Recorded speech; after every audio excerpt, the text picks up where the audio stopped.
The 844th edition of the MMA Gambling Podcast on the Sports Gambling Podcast Network is brought to you by Edge Boost, the bank account built for bettors. Sign up today at edgeboost.bet with promo code SGPN and get a free Refs Are Terrorists t-shirt. Claim your shirt at sportsgamblingpodcast.com/refs.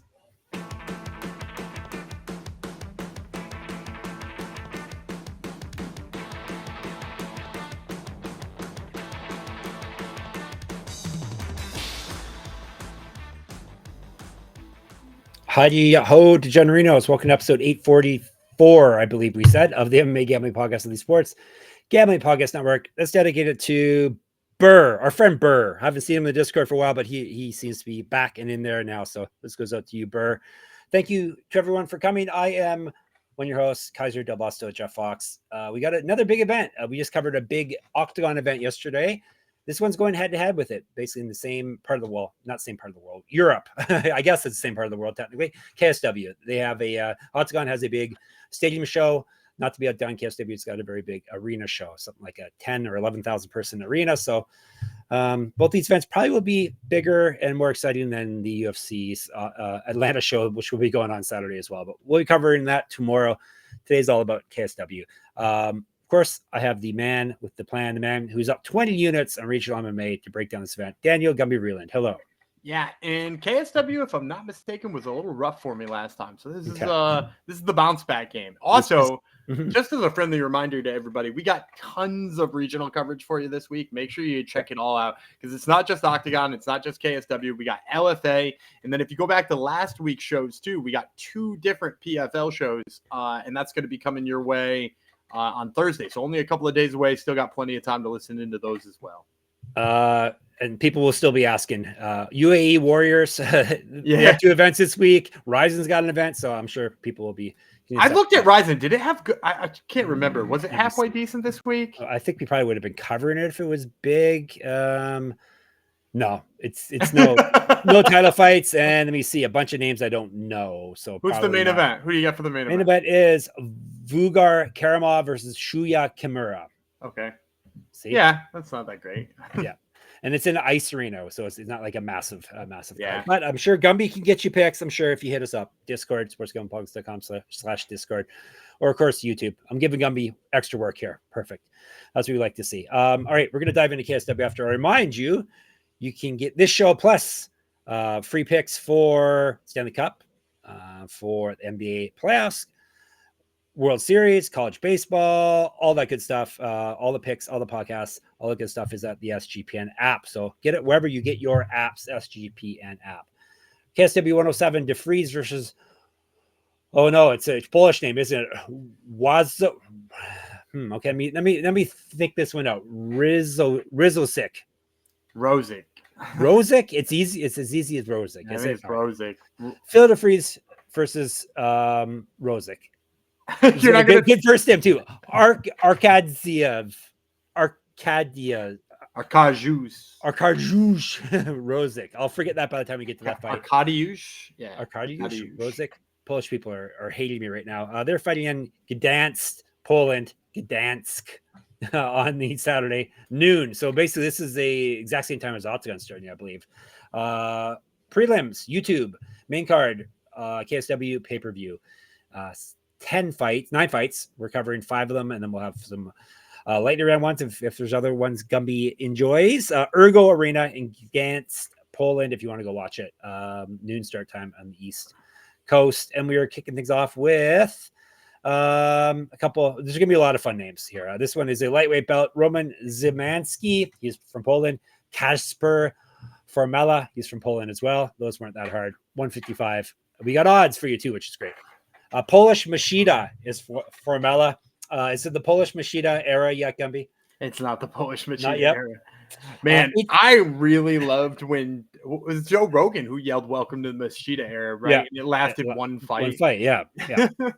he got a robbery win and then he got beat. So I guess it Two fights, right? Two fights. One opponent, but 2 fights. Yes.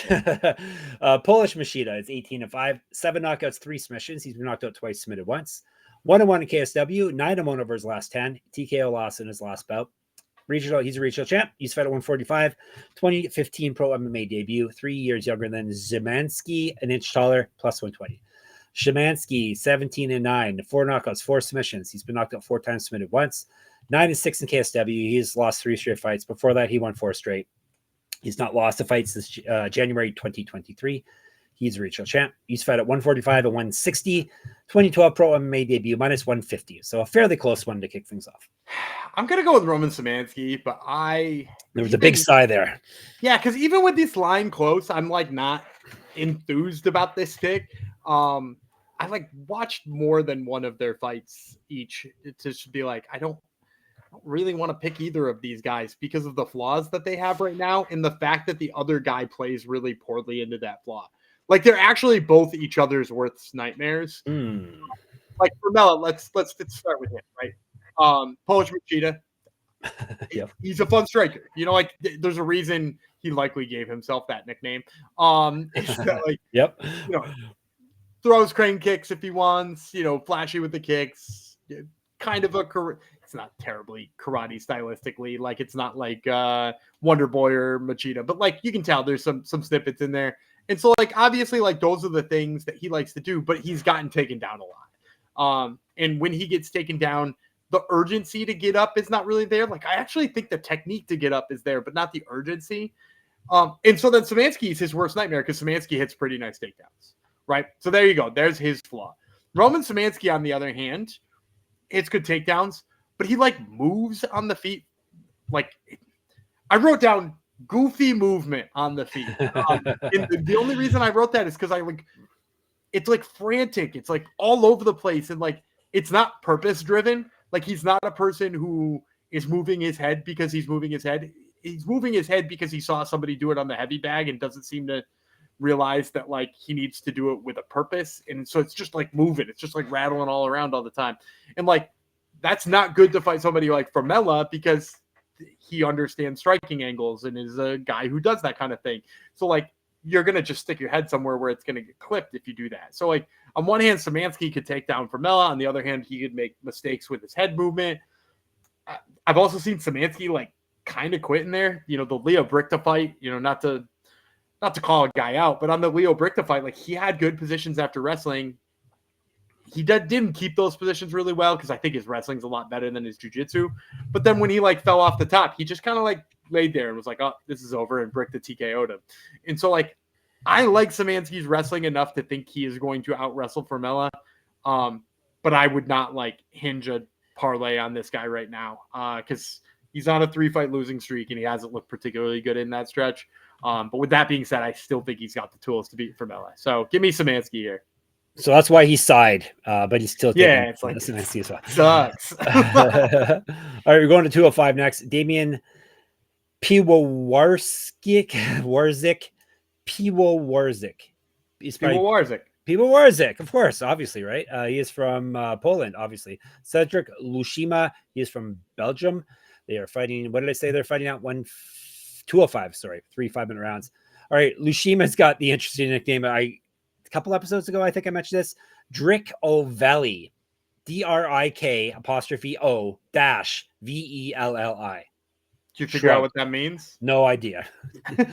I Googled it and his name comes up. Have him on Top Turtle Gumby and find out. He's 6-0. Lushima, 2 knockouts, 3 submissions. He hosted some rounds here. This is his debut in KSW.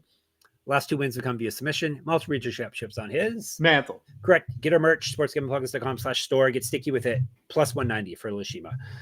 Piwowarczyk. Damson is the nickname. 9-4, 5 knockouts, 3 submissions. He's been knocked out once, submitted once. 6-4 in KSW. 1-2 over his last 3, 4-2 over his last 6. TKO win in his last bout. 2 years younger than Lushima, 5 inches taller, minus 260. I'm going to take Lushima. I'm going to go slight dog here. You know, I was watching Piwowarczyk and like tries to get out on some takedowns early in one of the fights I was watching, and man, his entry is not sharp. He like ducked his head down and like just like reached forward and tried to hug the guy, and it didn't work. And I was like, that's bad. Don't do that again. And then, you know, as far as his striking goes, he's got some good stuff. He's pretty sharp with his body kicks. He's got he throws a left kick to the body that's really, really hard. But at the same time, he's like low hands, chin up in the air, does a lot of things that are kind of silly in that way.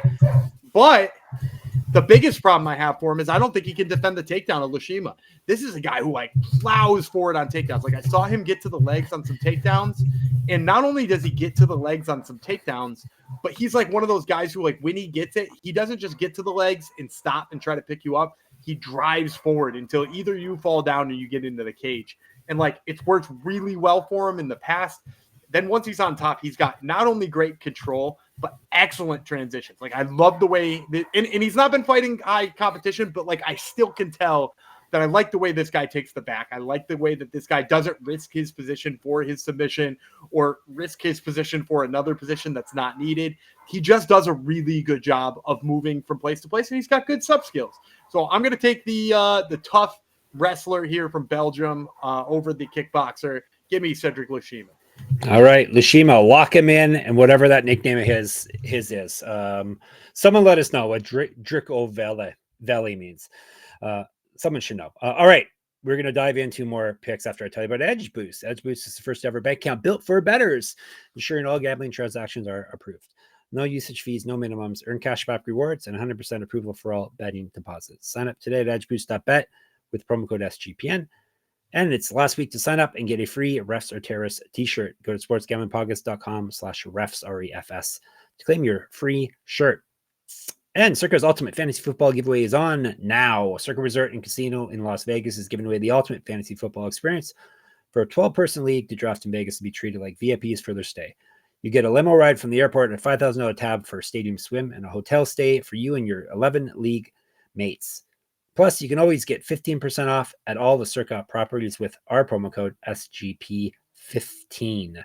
Enter the Ultimate Fantasy Football Contest for free at sportsgamblingpodcast.com/circa. That's sportsgamblingpodcast.com/CIRCA. Moving right along to the next fight. It is at 170. Wiktor Zalewski. He is from Poland. Mateusz Pawlik. He's from Poland as well.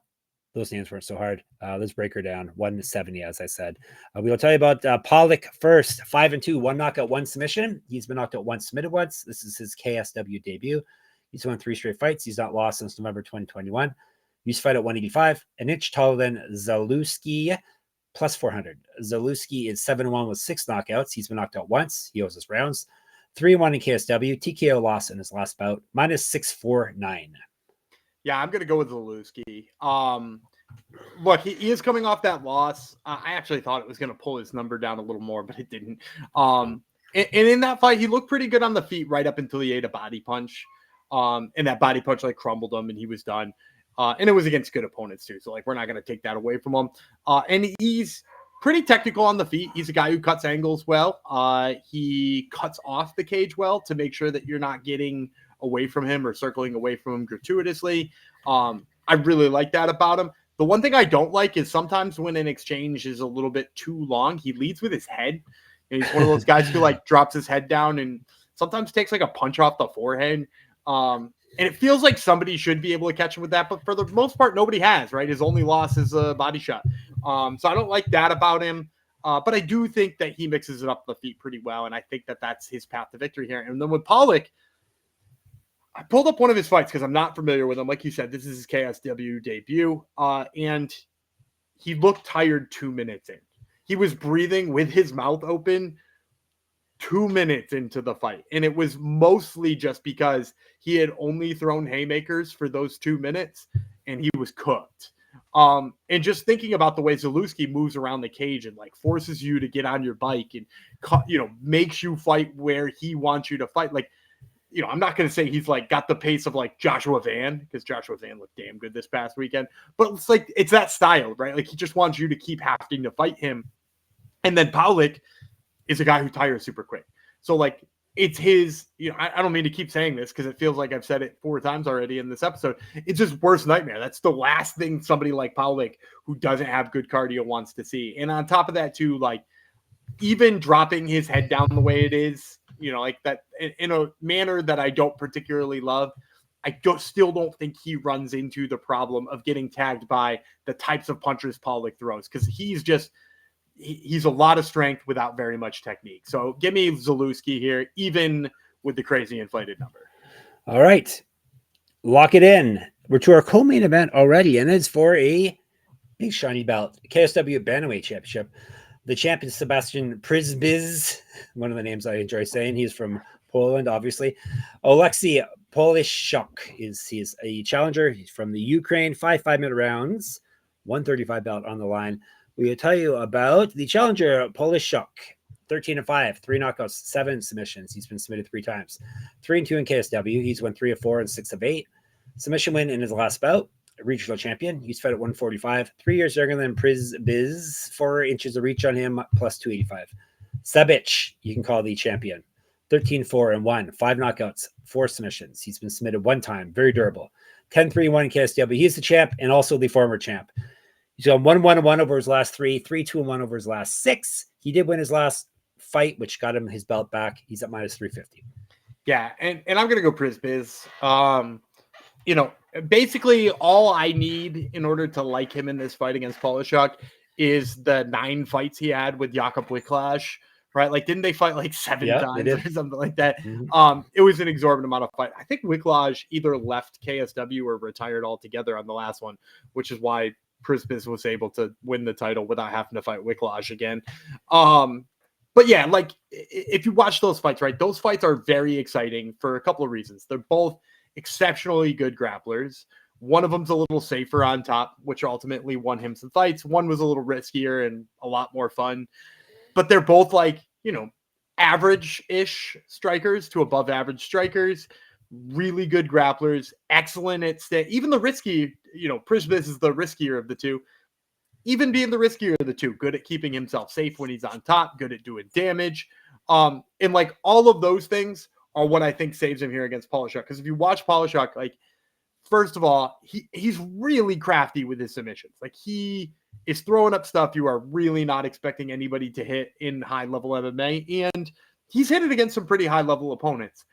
I don't think he will hit it against the guy who, like I said, has been in there with Wicklash 5 or 6 times or however many times, as well as, like, what was his title win? Bruno Alvacedo. That's like a good win too. So like, he's been in there with tough guys who could catch him. I don't think this kind of stuff is going to catch him. It's fun to watch and it's gotten him where he needs to be, but I don't think that his crafty sub game is good enough for Przybysz. And then the other thing is like, I went back and was looking for like, what happens when somebody chooses to wrestle Polischuck, because he's so good at submissions. Like, people often don't choose to wrestle him, right? They'd rather just box him. Totally an option for Przybysz. I think if he does it, he probably wins the fight too. But if he does choose to wrestle, I was like, let me just see what this looks like again if Polischuck winds up getting taken down. And I went back and I found 2 fights he had with Sylvester Miller. It might be Sylvester. I don't know, because it's spelled weird. Yeah.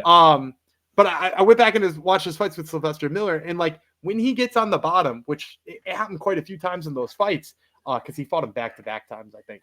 And when he got on the bottom, when Miller lowered his hips and put him in a bad place so that Polischuck couldn't throw up triangles or couldn't throw up arm bars or couldn't do, all the stuff he loves to do on the mat, he kind of just looked disappointed and like, well, maybe I'll just try it again.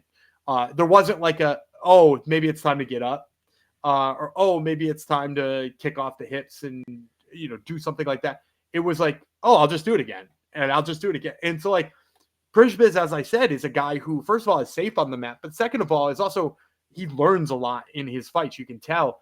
And so I don't think that if Polischuck fails on the first couple of attempts and he just keeps trying them, that's going to go very well for him. So I'm going to take Sebastian Przybysz. What did you say we were getting a number on him? 350.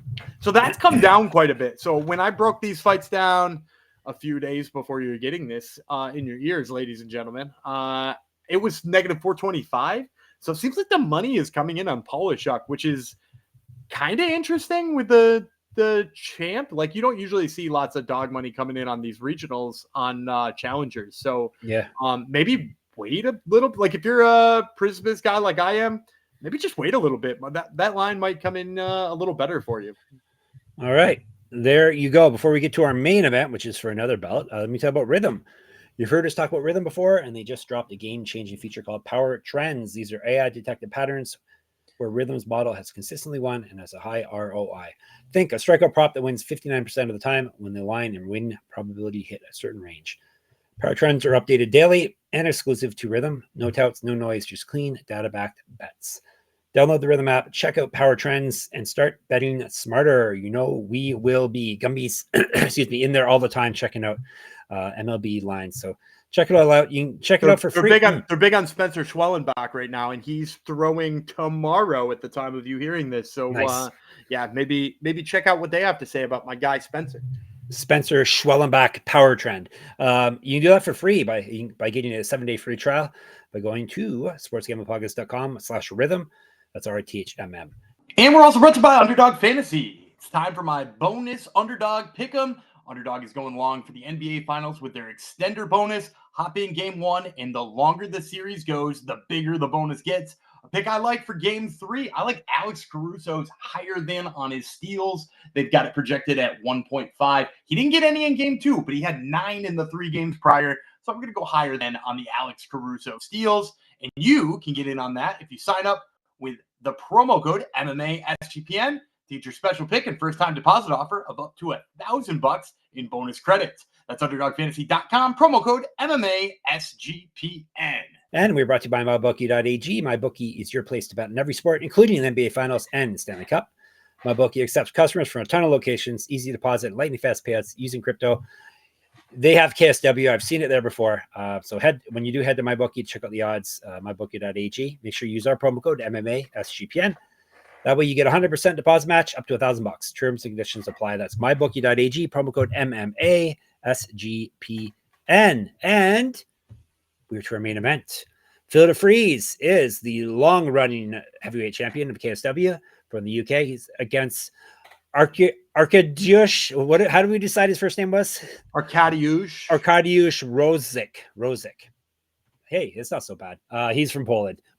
Unless I said it wrong, of course. 5-minute. It was not so bad unless I butchered it. 5-minute rounds. Let's break it down. Hightower is Wrzosek's nickname because he's a tall boy, 6'7", I believe. He's 6-0, 4 knockouts, 1 submission. All those fights take place in KSW. 4 straight wins via finish. 93 with 2 no contests as a kickboxer, and he's a multiple-time champion in that sport. He also went 1-0 in pro boxing. 7 years younger than DeFries, 3 inches taller, 4 inches of reach on him. Plus 175 for the challenger. DeFries, 26-6 with 1 no contest. 7 knockouts, 14 submissions. He's been knocked out 5 times. 12-0 in KSW. He's the champion. 11 title defenses already under his belt. A TKO win in his last fight. He's not lost a belt since May 2017. He went 1-0 in Bellator, 2-3 in the UFC. He's got a draw. Those 3 losses in the UFC were 3 of his 5 knockout losses. I remember those. He is really, like you said off air, really had a career since that time. Yeah, he was a whipping boy in the UFC. I mean, like, granted, his first one was Stipe. Right.